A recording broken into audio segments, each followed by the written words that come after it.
What is going on, everybody? Welcome back to the HotZone Hitting Podcast. Again, I'm your host, Jackson Tyre. This is your co-host, Andrew Amato. We're back, baby. Episode We're 2. back. We got a good one today. We got a good one, sir. Tex. Yes, sir. Episode 2, we got a pretty good guest today, I'd say. Matt Rodriguez. We aka do. Rod Swings, the confessor. So we'll have him in here in a few minutes. For sure. Right now, how you doing, Andrew? I'm good. Wanted to start off today with a fact of the day here, Jackson. So, on July 8th, 1994, Ken Griffey Jr. hit his 33rd home run of the season, tying Babe Ruth for the most home runs before the All-Star break at the time.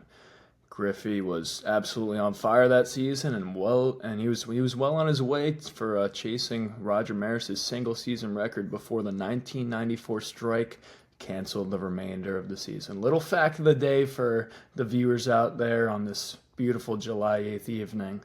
Thought it was a good one for us.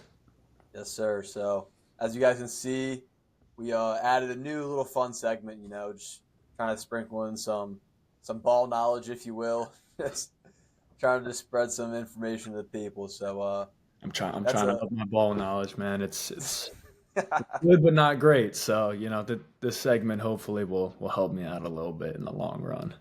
Of course. Obviously with more episodes of the pod, we're going to continue to add some things in here and there. So, leave a like, leave a comment, just obviously we want your feedback as well, guys. Let us know if there's anything else you would want to see from us or hear from us, and, these fun segments like that, like the ball knowledge segment, or if you want any other segments added in, just comment, let us know. I like the name of that instead of the fact of the day. It's the ball knowledge segment. Yeah, I like that, honestly. I like that. That's a good one. That's a good one. We'll have to make that the new name for it. Absolutely. That's hilarious. All right, people. So without further ado, we're going to get our guest in here. We'll let him in here. There he is. I see him popping in now. Here he is. Let him get his face up. Oh, he's loading in. I see the 3 dots. There he is. He is. Confessor. Confessor Matt Rodriguez. What's up, fellas? A.K.A. Rod Swings with 2 S's. 2 S's. That's right. 2 S's. How you doing, I'm good, Matt? guys. How are you? Just tired, man. For sure, man. For sure. Long days. Long days. These Westerners days are long. Very, very long. Oh yeah. And we'll get into that in a minute. Don't even trip. We'll get into that in just a minute. All right, Maddie. All right. I'm going to give you a little introduction. I want you to let me know if I covered everything and if I did good on this. All right. Sounds good. All right, here we go. Mr. Matt Rodriguez played his college ball at University of Bridgeport in Bridgeport, Connecticut. Appeared in 47 games, 179 at-bats. Posted a career 270 average and a 706 OPS. Matt Rodriguez went on to play independent ball and crazy uprise through knee ball. Stats really went through the roof. Career took off. 3 seasons of independent baseball with stints in the Pecos League, Pioneer League, American Association, and the Frontier League. 82 professional games, 333 at-bats. Slash 310 batting average and a 953 OPS. So those are some crazy shots up in numbers from college to pro ball. He's now a hitting coach with an up-and-coming instructor with a pretty good account called Rod Swings, as we talked about before. He's now coaching for the Danbury Westerners in the NECBL this summer, and also has taken a job as an assistant coach for next collegiate season at Thomas Jefferson University in Philadelphia, Pennsylvania. Did I cover That's all right. of it? Now you got everything. Everything. You definitely covered everything right. No complaints on my end for sure. Let's go. Yes, sir. So, Maddie, how's your day been, bro? What you been up to? Some coaching today? Lessons, man. I was there at 7:30. I had my first one at 8, and now I'm here. Left at 5:30. Went to the gym and had some food, and now I'm sitting next to my 2 buddies, getting to talk some baseball. So I'm excited. Sir, absolutely. No, just Is this the ours. universal off day for NECBL?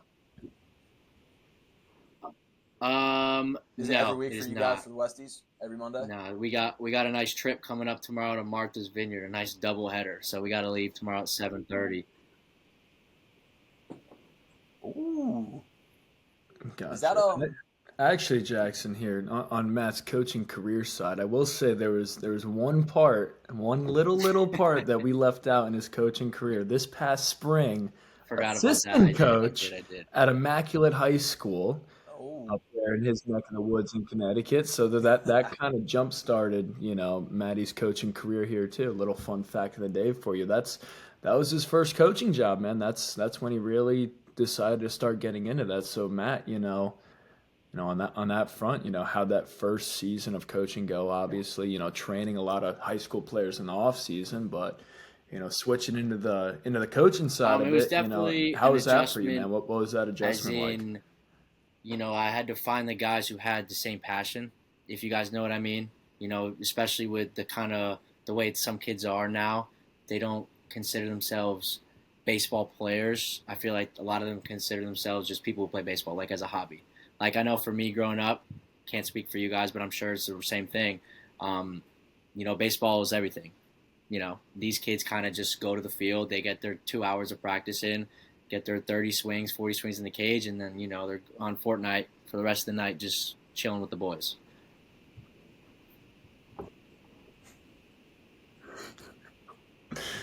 Yeah, Got that I right. could understand that, man.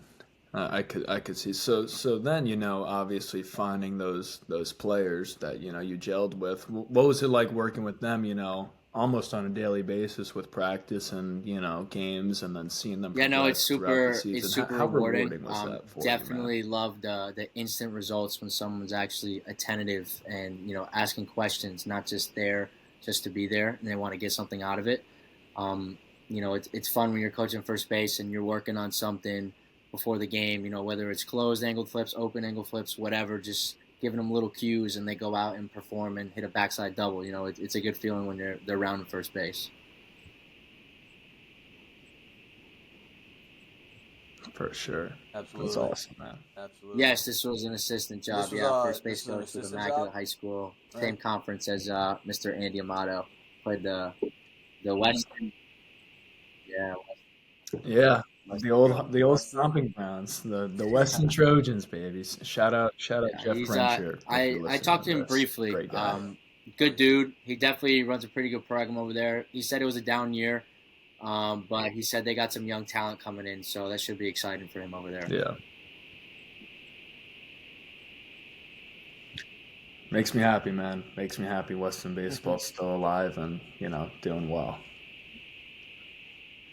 Matt Ross. So So how'd you first come actually, across it that kind of just job? fell into my lap, to be honest. So I wanted to coach at a prep school right by my house, probably like 2 minutes away, called Canterbury. They just won their league, and they told me that they had no money for me. So I was like, listen, I'm just not going to do it. And then next thing you know, I get a phone call from Dave Simone, the head coach at Hmm. Immaculate, and he was like, hey man, like, would love to have you on. You have free reign of whatever you want to do. And I kind of was just like, of course. Like, what am I going to say? I'm not going to say no to someone who just let me do my thing.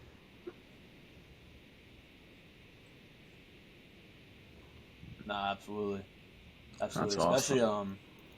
that's sick too, because especially on the coaching side of things. Now, I don't think a lot of people outside of the baseball world truly understand like how small you have to start to get into the coaching world. Like it's one of those things. There's so many people out there that just think they can just pick it up and just get started in the big time. Either whether that's like just Yep. getting a high paying high school job or a good college job. But it's definitely commendable, man. The fact that you started just at a small school in Connecticut for not a lot of money, just taking an opportunity that was presented to you and running with it. Now, especially with your independent coaching experience coming up and having a good following on social media with your independent job, but now also getting a Yeah, job thank you. with I'm TJU. excited. It's pretty big time, man. Definitely, I'm gonna be honest here. I did not want to coach high school ball at all. Right, that was like not my thing. I just wanted to stick with the private lessons. I felt like I had a pretty good traction there. Mm-hmm. And honestly, with the high school coaching at Immaculate being the assistant, like I saw hand in hand, the more games we played, the more followers I would gain, and I was like, okay.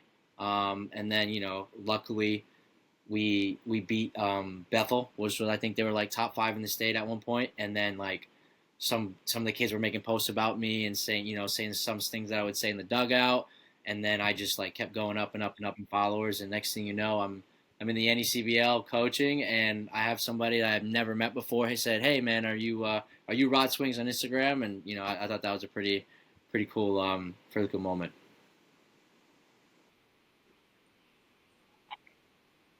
Yeah, bro. 100%. I Baseball agree. community is huge, dude. It's small but big at the same time, Mm-hmm. Word travels fast, names travel That's right. fast. 100%. Everybody knows everybody, man. Crazy, bro. 100%. Well, Maddie, wanted to jump in, obviously, as Jackson touched on before, the development from college into professional baseball, man. I mean, you made a Yeah. gigantic jump. Huge. Huge jump. Obviously, your time at UB was great, had some good playing time and experience there, but, making the jump into independent ball, you really skyrocketed and elevated your career. So, what changed and how did you get better to get an opportunity to further your career and keep it alive and playing the game as long as the game allowed you So, to play, man? What really I ran changed through for injuries you? in college, and I know like the mindset was always there. But I met someone luckily named Jordan Groshans, who was a first rounder. And luckily there was a mutual friend there that made the connection over at UB, coming from the same high school. And he invited me over for 2 weeks. I believe in 2020, 2 weeks during winter break. Just kicked it off. Super super humbling experience being around someone like that. Um, you know, it was introduced to freaking so many drills, and I failed so quick. And luckily we continued that connection, and he was like, "Hey man, like if you really want to get to it, I think you should not decide to take that extra year of eligibility and just come live with me and train and get stronger, fix the swing, and luck. If without them, I definitely would not be in the position I am today. So I really do think God puts people in your life for a reason."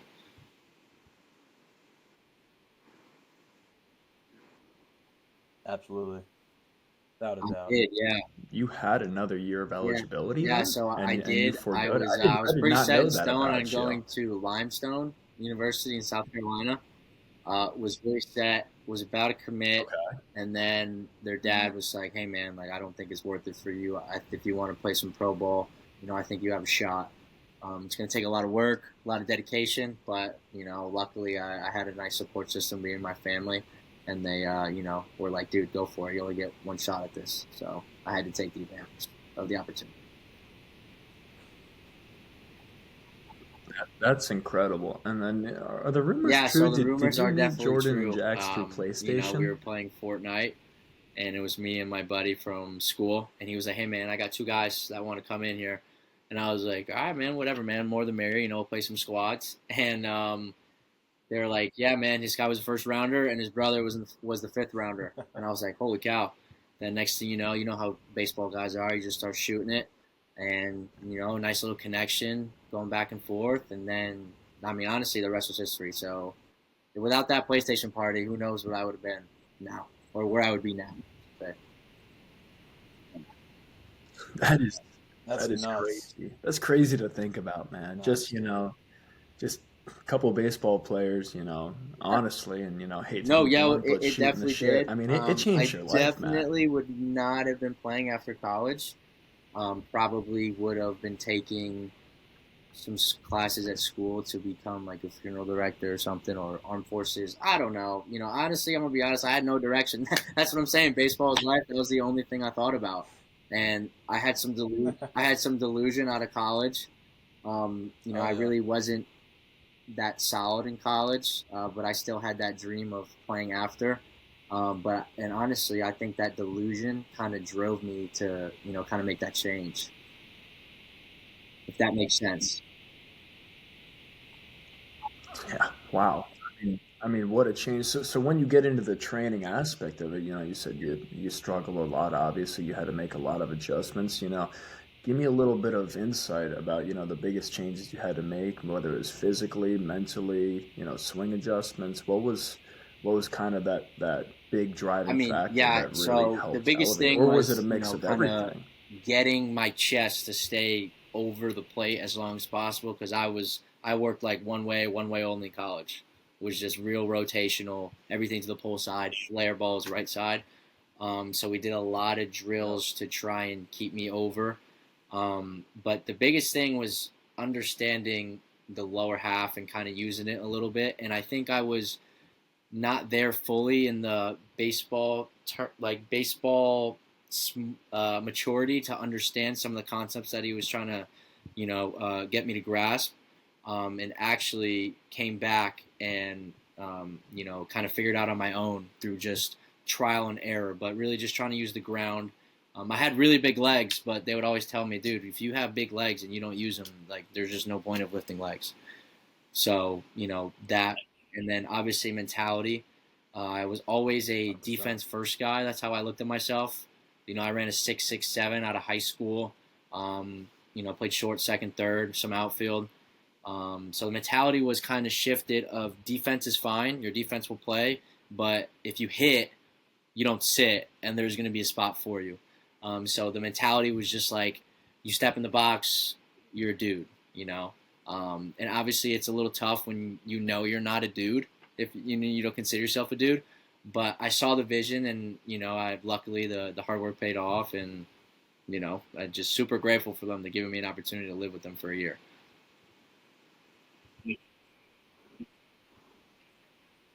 That's awesome, dude. That's a that's such a crazy life changing, year and just life changing moment Yeah, just like off of something so it's small as a PlayStation it's card, man. crazy, and we still That's talk to this crazy. day. It's crazy I to think actually just about. talked to Jax earlier today.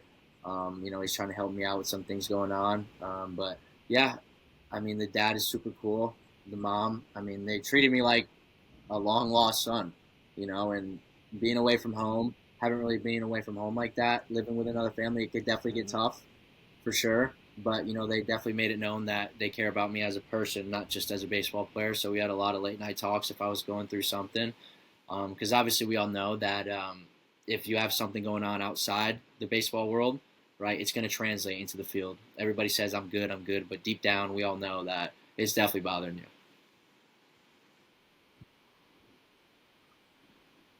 Oh yeah, absolutely, absolutely. The biggest part of the game, as all ball players should know, is just the mental aspect of everything, and especially young ones too. Like a lot of people might think that the mental aspect just only applies to on the Yep. field and what happens on the field or in the training room or in practice, but it's life as a whole, man. Yeah. Again, like you said multiple times, baseball is life. I mean, it's a game with so much failure. Like no matter how much you want to forget about things, you're gonna go home and think about the game. And especially baseball, you're playing so many games, dude. Like it's whether you people realize it or not, it's taken up a long Yeah. Like and a I huge portion of your life, Yeah, like right? So I mean, I always looked at everything matters baseball as mentally. it's Everything. not a hobby, right? It's genuinely a lifestyle. So if you think about it, like a full day as an off season, you wake up, you lift, whatever you hit first, you lift, you take some time, get some food, drink some light water, whatever, and then you got to go throw, you got to go run, and that's like a 5 hour day right there. So it's definitely, and you always need someone to be with you. You can't flip to yourself. You can't throw BP to yourself. It's not like basketball or soccer where if you have a ball in a field or a net, whatever, you're chilling. Baseball, you Yeah, kind of always need someone to be there with you.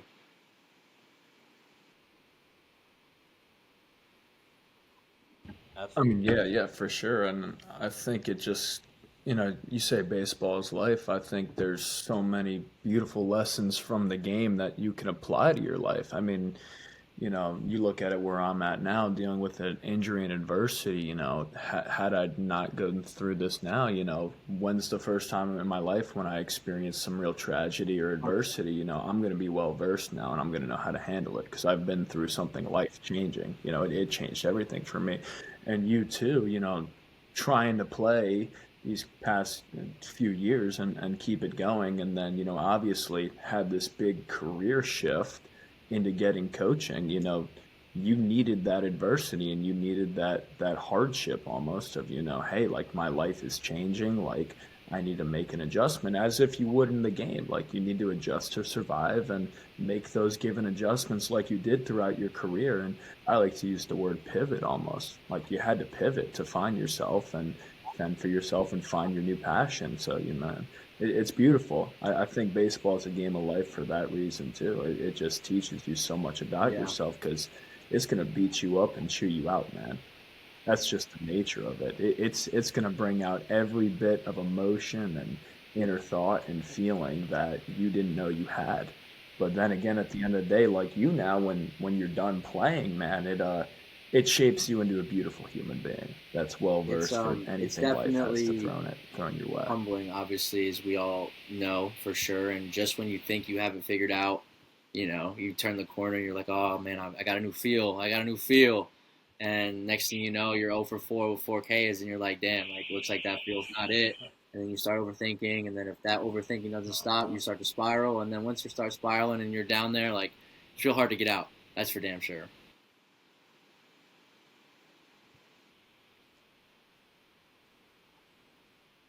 Without a doubt, man. I mean, it's crazy to think about, at the end of the day. And touching on the fact that your playing career's now over, how has your life shifted? What major adjustments, as we just talked about, have you made to your lifestyle because of what you're doing now? Obviously not playing, you're into the coaching and player development side of the game now.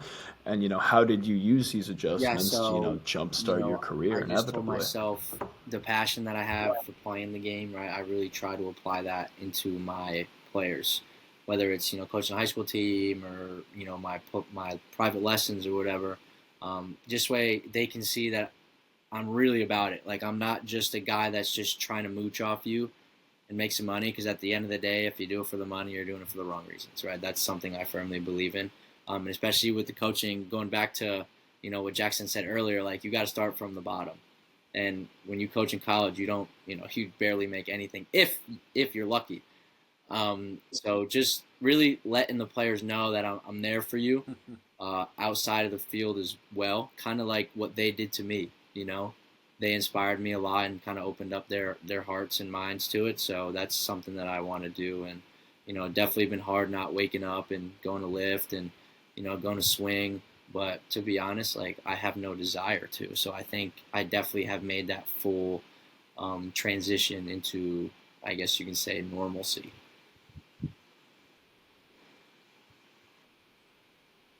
Oh yeah, man. 100%. No, it's something to be said about like, I mean, people say it all the time, like leading by example and stuff, and being the example that you want to set.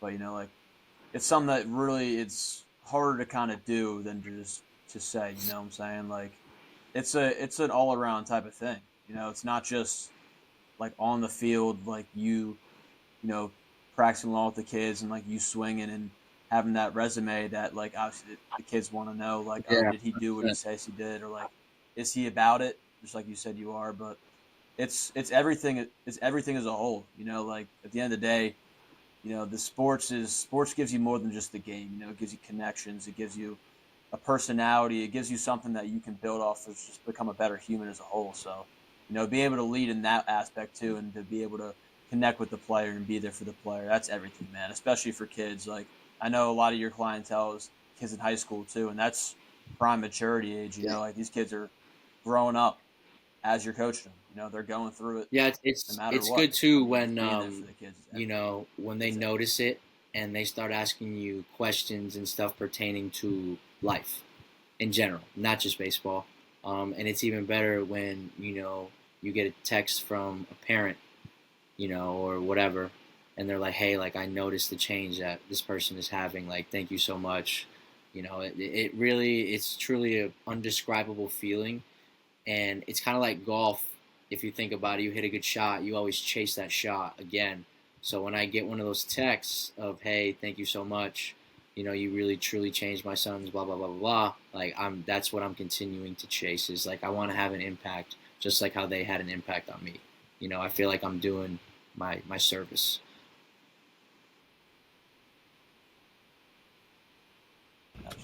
I mean, obviously, Maddie, you've had a tremendous impact already in your short stint in coaching. I mean, a bundle of commitments at the high school level.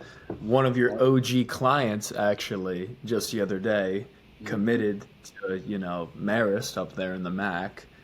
Great program. They do a fantastic job with player development. A lot of my buddies in the game started their career there. So, just going off that, and how proud are you of that kid? Obviously one of your day ones, one of the kids you had in the stomping grounds when he wasn't, the player he is now, and just about him as a human being Yeah, in so general. How proud are you and super just how proud. he's I actually grown? saw him today, so kudos to him for committing. And most kids would be like, "Well, no, I'm gonna take a day off." He was back in the lab. We were getting some work in today. But honestly, like the feeling is probably one of the best feelings I've had since I've stopped playing. It's definitely up there. I'm super proud, hard worker, but he was always talented. Um, he was always talented, super high ceiling, just kind of refining things and mentality changes a little bit. Shifting focus, all that stuff. But I just love getting a text from the family after I reach out and say, hey, like I'm super excited for him. It's a great opportunity. Um, Marist, I know, definitely does a good job with player development over there. I think it's a great fit. He told me that they compared him to the player of the year. So, if I'm a high school kid and someone tells me that, I think it's almost a no-brainer to go there. So I definitely think he has way more room to grow for sure as we continue to work until he gets there. And I definitely do think he'll be an impact player as soon as he gets there as a freshman. But I can't even put it into words on how lucky I am to have a kid like that trusted me. He was probably like top 5 clients, I think, like my first 5. And then after he started working with me, then word got out and he started telling his buddies, and then next thing you know, word of mouth, and he's definitely high up on my list for sure. Super grateful for him.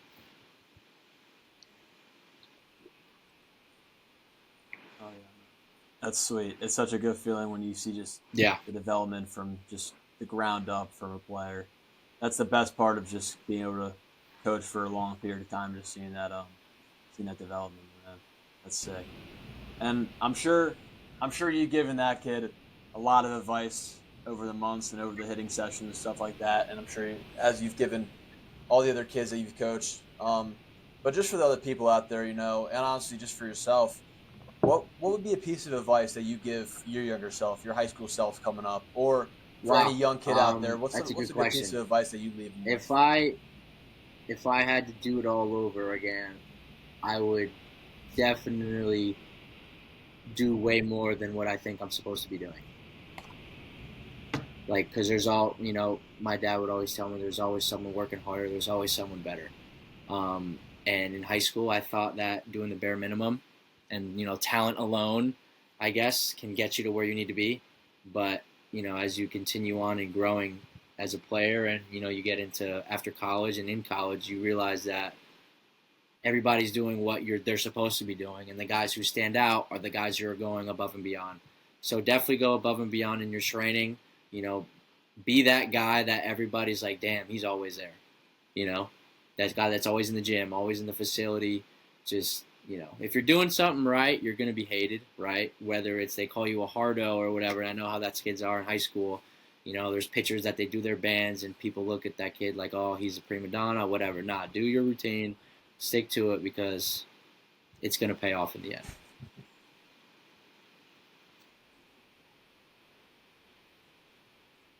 For sure. And then, bouncing off that question that Jackson just asked, as a coach now, what's one big staple that you kind of instill in your players, to kind of reinforce that idea that, you need to work hard to do whatever you want in this game. You know, what you put in is what you get out. So what's kind of, you know, the biggest thing that you instill in your athletes that, you know, helps So elevate the their big game thing when that I you're like not to tell with them, guys is per like, se? don't just do it just to do it, right? If you're doing it just to do it, just don't even go, right? Really get in there and focus on what you got to do, whether it's, you know, you got to work on your swing or your lifting or whatever, but just feel like there's always someone behind you, you know? Like, don't get comfortable. If you get comfortable, someone's going to pass you. So definitely just keep chasing somebody. Like Mike Trout's chasing somebody. You know, is he chasing Ken Griffey? Is he chasing, you know, Babe Ruth? Whatever. You know, so even those guys have guys that they have to pass. You know, and there's definitely someone chomping at the bit trying to take your job. So if you always have that hungry attitude that I got to go get it, I think that in today's game with how kids are that I've been seeing in the high school world, I think that's gonna go. I think that's gonna go a extremely long way. Like you have a little bit of dog in you, you know, it's definitely gonna be noticed for sure by other players and coaches.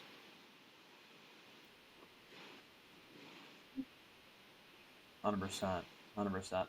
I'm a big believer, and I don't want this to come off as a wrong.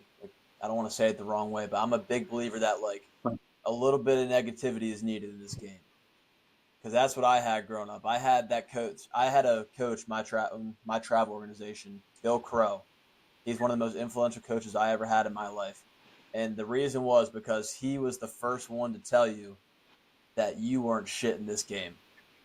And in the moment when he would tell me that, like I'm coming off a good game or a good season or whatever, and I'm Yeah. sitting there, I'm like, what is he talking about? Like, and I'm feeling like he's hating on me or whatever. But at the end of the day, like it's things like that where you need those reminders that however good you think you are, like you're still really nothing. And there's always something more that you can chase. Always a better player than you. Always a better team than your team. You know, it's just the way it is. You know, until you get to Yeah. that top So level, like you cannot stop working. You cannot stop working at all. And even when you're at that top level, you still can't stop working because guess what? There's hmm people that are seeing you and they're trying to knock you off that yeah, I pedestal agree. So every one, single time. I actually Doesn't had an matter. incident that kind of Yeah. sparked a fire when I was getting going. So I actually had a Cub Scout come up to me and tell me, he was like, "Listen, man, like you can hit, right? You can hit, but you're never gonna play defense at the level you want to get to." And I was like, "Oh, okay." You know, like obviously in the moment it stung. You know, me just a guy just trying to get a chance, and a guy that's already been there telling me that I'm not gonna get to where I want to because I can't play defense. So, you know, you have to prove those guys wrong, right? You have to. You can't. I had two options. I could either go and be like, well, you know what, this guy's right, you know.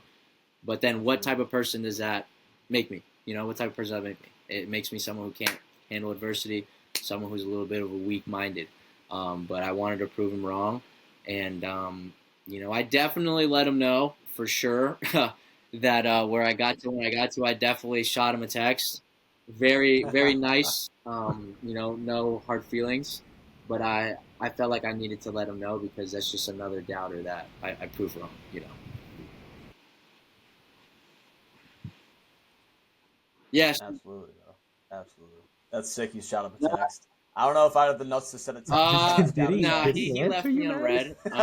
But it's okay. It's all right. You know, he saw it, right? Oh, You know, and then he fun saw it. fact, I actually He saw saw it. him again. All that matters. Um, and he still said the same thing, but it's okay. You know, it's all right. It is what it is. Everybody's gonna always have an opinion on you, regardless if it's negative or positive. You know, like one person's trash is another man's treasure. Like, you know, the Yankees might release somebody, and the next thing you know, the Blue Jays are gonna pick them up. You know, because they see Absolutely. something different. So, you know, I feel like you can't really take it too personal when someone has an opinion, especially in the baseball world, because you know they might think you can swing it, and then there's another person who might think you can't swing it, right? So it is what it is. Just I would say to those guys that are coming up, like don't pay too much attention to it. Definitely just take it with a grain of salt, because at the end of the day, you know your true talent. Yeah, and I think that's big, Matty, because like we were saying before, it's great to be humbled. It's great, like Jackson said, for someone to tell you you're not as good as you think you are. But then again, too, like as we were touching on before, baseball's mental. Everything's mental. Like if you're not going through everything you're doing, firmly believing and telling yourself that you're the best player there, on the field, you're not going to play to your true potential. But then again, too, you need that balance of you can't get too high and you can't get too low in this game. You got to keep that happy medium, stay on that same wavelength, whatever happens, whether it's training, in-game results, your mindset. You have to stay the same. You have to stay committed. You have to work hard, but on top of that too, take everything that people say with a grain of salt. You said, one man's trash, another man's treasure. Absolutely, firmly believe that. But then again, too, you know, keeping that positive mindset in your mind when someone tells you that you're wrong and you're not as good as you think you are, it's like, okay, 100%. like I'm going to keep working hard. Like, let me show you how great I can be. I think that's something that, Yeah. is And, gigantic just wanted for, to for piggyback young off one thing baseball you said. players in this game. From personal experience, when I felt like I was playing my best baseball was when I felt like I had an edge, like the mental edge, like regardless of what I would tell myself, I get in the box. And, my big thing was I was always stare the pitcher in the eyes, right? And if he broke first, I always felt like I won. That's just how I was. And I would always tell myself I was better, I was better, I was better. Regardless if he's throwing 97, 98, it doesn't matter, right? But then when I actually started playing, my worst baseball was when I got away from that mentality. And then I started to become a little bit passive. And like on the defense side, like trying to make something happen, like in a 2-strike count, just not really looking to be on the hunt. And that's definitely something that I tell all my guys is, hey man, regardless of how hard that guy's throwing, how nasty that slider is, you got to believe you're going to smoke it. Have to. Because if you don't, I mean, tough luck, bud. 100%. I mean, if you don't, Yeah, you're beat before you get in the box Toast. already, man. You're toast. It's over. You're done. You're toast, bud. You're done. Love that, man. Love that. Well, wanted to touch up on one more question for you that I thought of here, Maddie. Obviously, done playing in the coaching world now. We kind of always, ask this to whoever comes on the pod as our last little question, for whether or not. So if you had to pick one moment in your coaching career so far that stood out and, has meant the most to you, could it what be was that like moment from for a development standpoint, for sure? you? Yeah, Anything. yeah, and So anything in your coaching career so far, definitely what has been the having best part? someone who came to me who did not have a good junior year. I'm not going to say names, but they came up to me and said, "Hey man, like I want to get working with you." I'm like, "All right, man, we're going to have to put some work in." So he had a very bad junior year. A lot of people kind of counted him out. Were kind of skeptical on how he'd be as a senior, and he ended up having his best year yet. So that was definitely good. But from a development standpoint, you know, I think that's up there. But I mean, the most recent one I think tops it all is getting an OG kid that you've been working with for 10 plus months.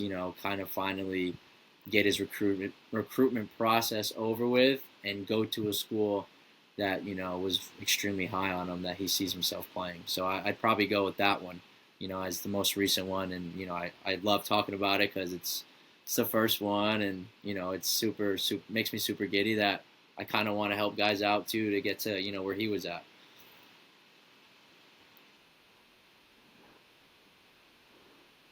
I mean, yeah, that's incredible, man. It's why you do it. You're happiest in life when you make other people happy and you bring out the Yeah, best absolutely. in them, man. It's truly really rewarding.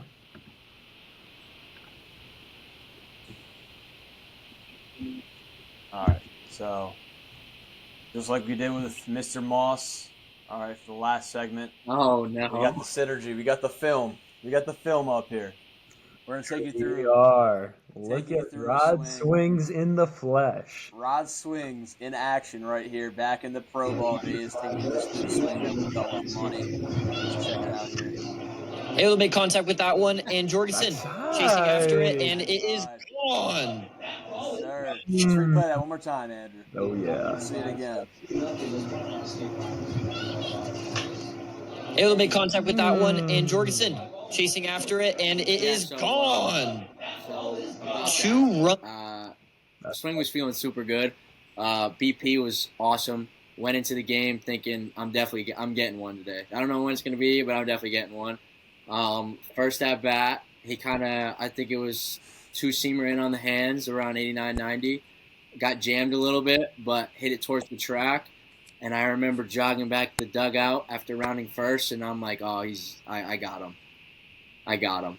2-strike count, just trying to kind of do a little less damage, trying to hit something hard still, and I put a good swing on a good pitch. So that was my first home run that season, first run scored for that season. So it was a pretty cool moment, and then the rest, I guess, just kind of takes care of itself.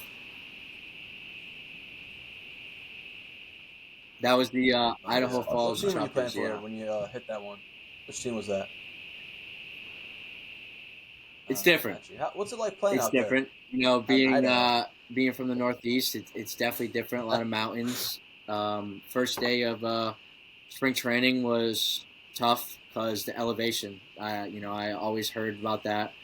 I didn't know if it was true or not, but there was it was almost a mile above sea level. So you start running, you get tired real quickly. You cramp up, all that stuff. So it was definitely tough. But let me tell you, if you guys want to have some fun one day and hit some BP, go out to Idaho, and I've definitely hit the farthest balls I've ever hit in my life out there. All jumps, man. I'm talking. I seen The ball jump out there, Matty? Hit one. I think it was like 480. 480 at like 117. Oh, my So Lord.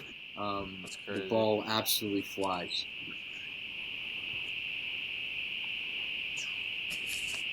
That's insane, bro.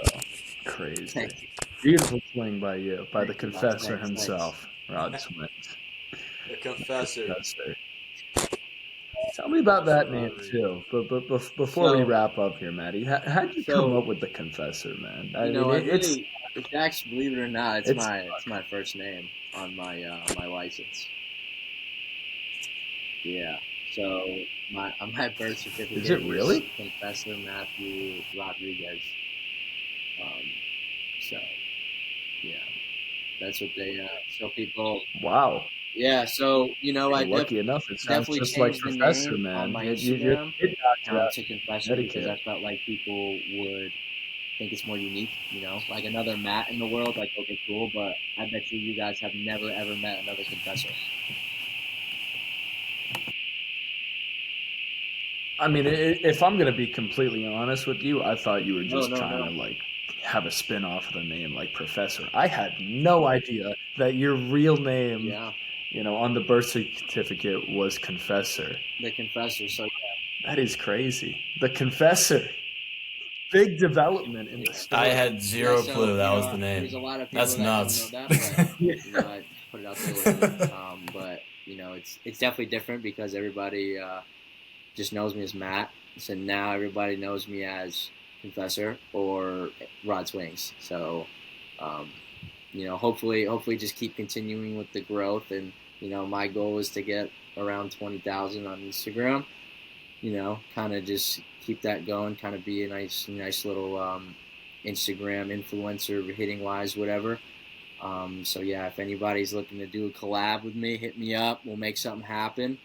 You ever just want to shoot the shit, as they say, definitely hit me up as well.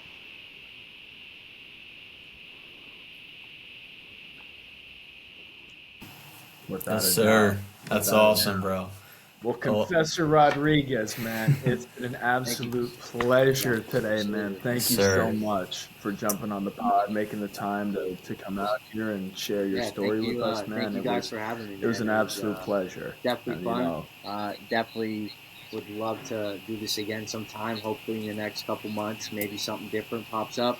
Got some things in the works, so we'll definitely circle back. Oh yeah. Absolutely.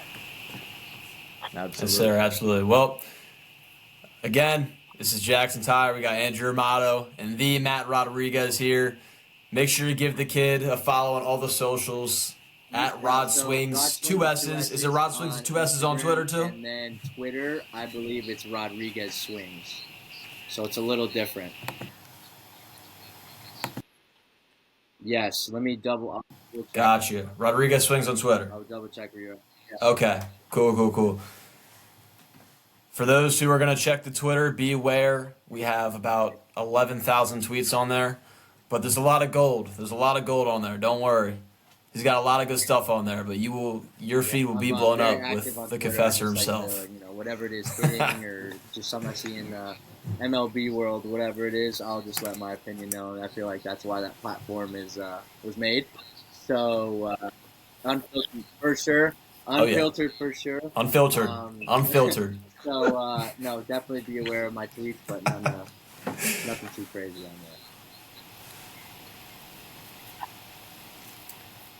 Yes, sir. All right, fellas. Matt, appreciate you hopping on.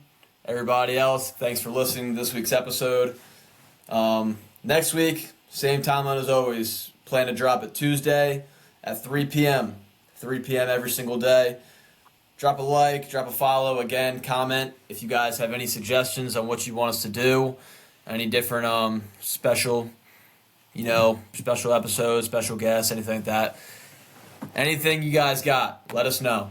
I don't think we're going to lose the ball knowledge segment, though, Jackson. I think that's staying. That will stay. That will stay for sure. All right, people. Appreciate you checking in. We'll see you next time.